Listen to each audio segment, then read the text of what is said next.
வணக்கம். என் பெயர் இந்துஜா. ஜேபி கல்வியியல் கல்லூரியில் தமிழ் துறையில் முதலாம் ஆண்டு பயின்று வருகிறேன். இப்போது உங்கள் முன்னாடி சிறிது ஒரு செயல்முறையை செய்து காட்டுகிறேன். முதலில் தட்டினை வைக்கவும், ஒரு காலி தட்டினை வைக்கவும். அதன் பிறகு மெழுகுத்திரியை பொருத்தி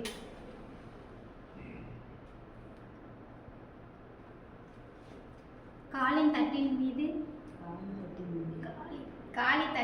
வந்து இந்த மெழுகுத்திரி போட்டு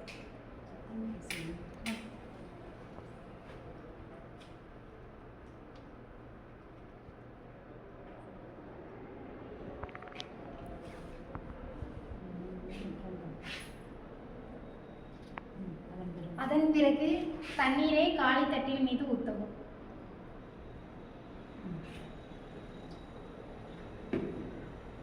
அதன் பிறகு சிறிது மையை ஊற்றவும்.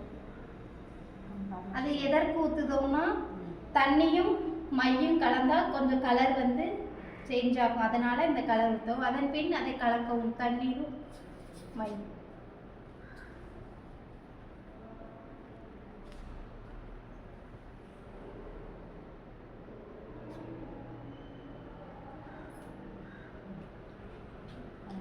கலந்த பிறகு காலியான டப்பாவை அது மீன் கமிழ்த்தி வைக்கவும்.